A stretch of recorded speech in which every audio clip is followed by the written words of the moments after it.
Hi guys, hope you're all fine. I'm your average draft enjoyer, and today we are going to look at the 29th pick of the 2025 NBA draft. We're talking about Liam McNeeley. It's the second episode of this series in which I'm going to analyze all of the prospects of the first round of this year's draft, 2025. And we are talking, as I said, about Liam McNeeley. 19 years old at the start of the season, will turn 20 pretty soon in October. 6'8", 215 pounds, from Connecticut University, is a small forward, and for what I've read and the few things I've seen, it seems that the system or the role he played in college didn't show the best side of him, so I'm curious to see, because he was a highly touted prospect.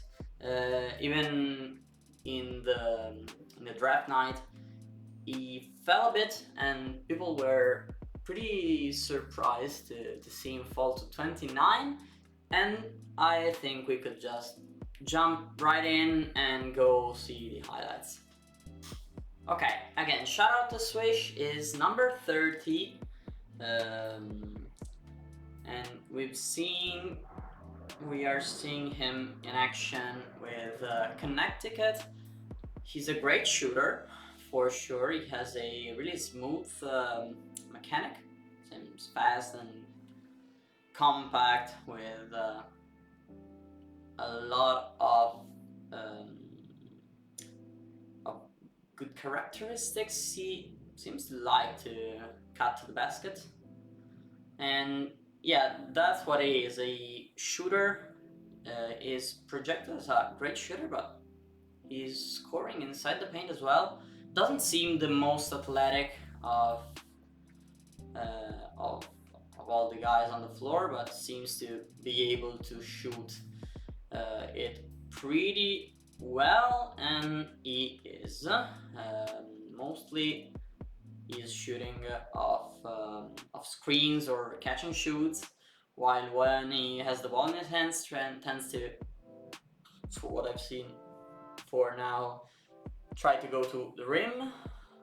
What I like is the fact that he seems to be playing with a lot of confidence. Great shoot, great pass, and great movement in general. That's from far away. That's from really far away. Nice shot. Out of the dribble, midi, yeah. Mechanic is basically perfect. A lot of off-ball movements. He's a pure shooter, but I don't think it's all he has to offer. That's a bit lucky. Yeah, it doesn't seem the most athletic, but he seems to have a good touch, even around the rim. Okay, great shot. I'm a bit puzzled because I see him do stuff that I don't really understand. Like here, yeah. While when you score it, it's all fine and good, but if you don't, this is a really good play. If you don't, it's a bit difficult to understand why you did it. I can see why he was projected higher. I've seen the stats, and he didn't stand out as much. Like, he was shooting, I think, less than 40% from the field and lucky bounce, and 32% from three. So I was not understanding the hype, but I'm seeing him play, and now I understand.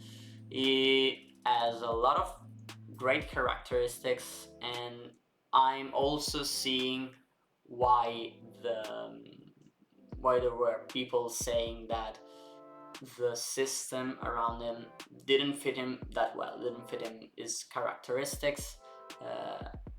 Also, this shot is just wild. I don't think in an ideal system you would be interested in taking shots like this, but I think he was some sort of go-to guy with this team, for this UConn team. and he would be much better as a connective piece rather than a number one option. Yes, I don't know if he's at least a willing defender or not even that, because I don't think he has the best tools. Even his wingspan seems to be a bit short. So I'm sure he can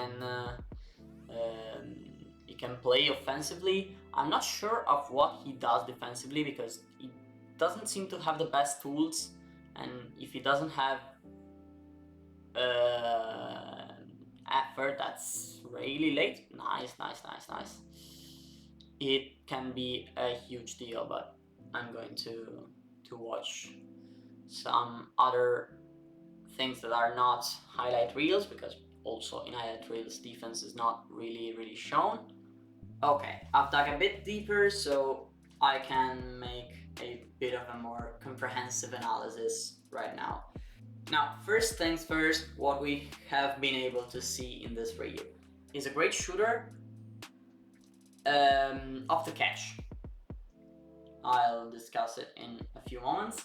He's a great shooter off the catch with a great mechanic, fluid, compact, not the quickest but a quick release, almost a 90% free throw shooter, so he's going into the league as a primary shooter, and that's gonna be a huge factor for him. He must stay consistent, which he didn't at the college level, but mostly because of something we are going to talk about in a second.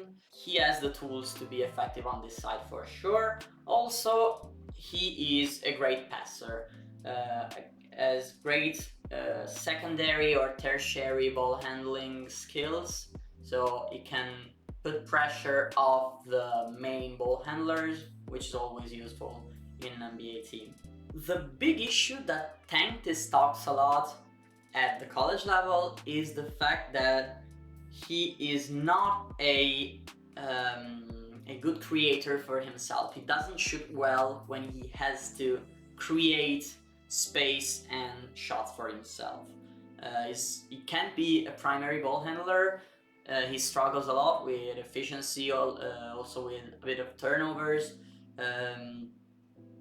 He doesn't have that skill set, which is not bad in the NBA, though he was tanked quite a bit from this, because in UConn was really the guy, the go-to guy. So many times he had to create passes, create plays, and it's just not his job.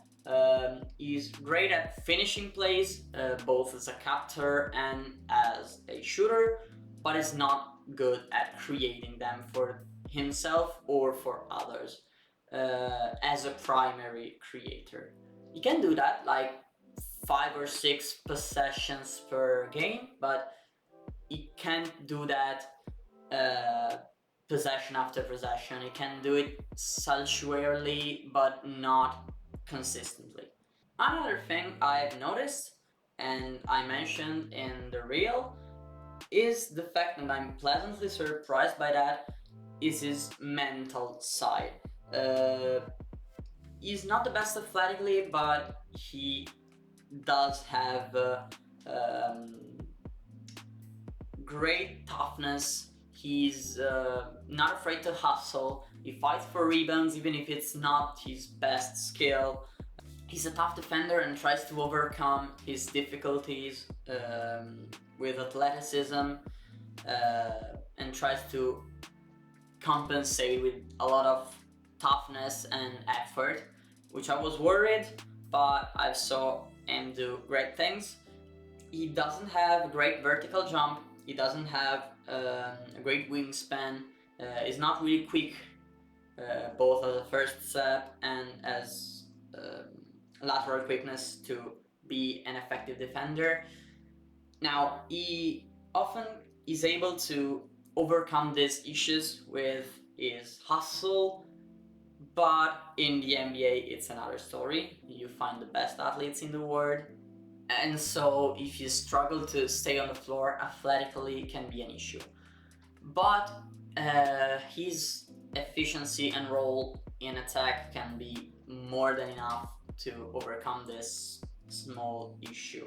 Now, one last thing I didn't really like is the fact that I've seen him force a lot of shots under the basket. I'm questioning a bit of the decision making, because if you're a great shooter, if you're a guy that has his main strength as a shooter, I think I would be really much more happy to see you force something that I know you can make like a lot of times. So like hard, tough catch and shoot threes, rather than refusing to shoot these kind of shots, to go force shots inside, which is not your best skill. You're much more confident shooting from far, from 3-point, than from inside the paint or tough mid-range. Shoot from 3. I mean, for me it's like a no-brainer.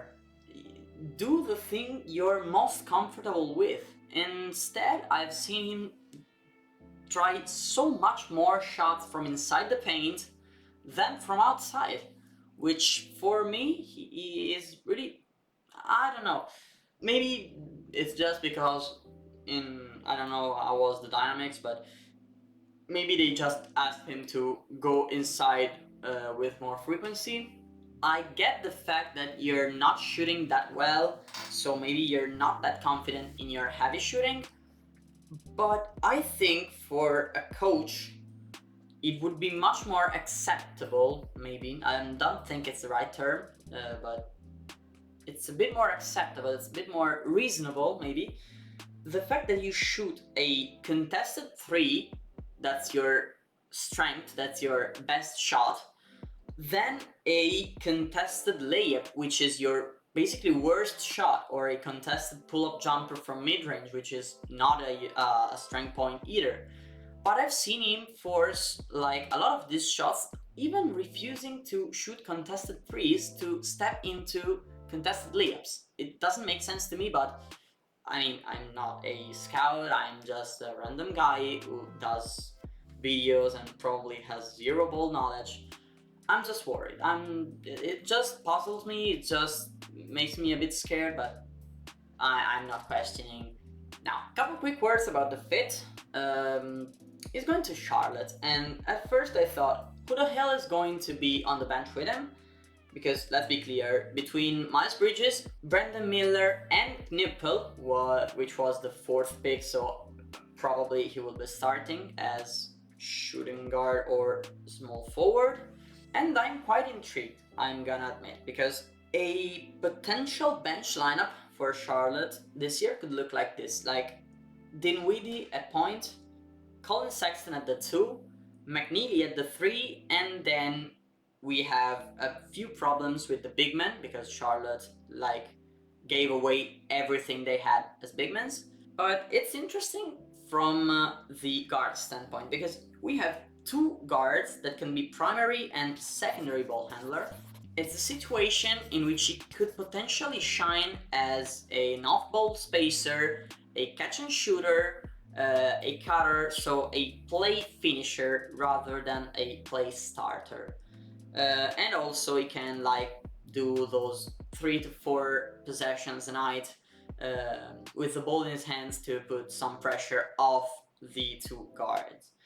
I'm intrigued about the fit, because I think it's a good fit. They didn't have a player like him on the roster, and they picked up the best one, and one who could have been 6 or 7 picks earlier. I think if the coach is going to give him to trust him and to give him big minutes, I think it could even be in the run for maybe not the rookie of the year, but a first team all rookie. I can see him doing that. Obviously, he's not going to be the primary scorer for the second unit, but I can see him do 8 points, 3 rebounds, and 1 assist tonight with good efficiency, with other guys to be the focal points of for defense and maybe leaving him open looks, which in catch and shoot can punish. So that's all for this video. Next time we're going to talk about a player who had one of the craziest measurements of all time in the draft combine. Probably you already heard about this. But for today, it's everything I had to say. Let me know in the comments if you agree with me or if you think I've said something dumb, which is absolutely possible. It's all for today. Have a nice day, and we'll see next time.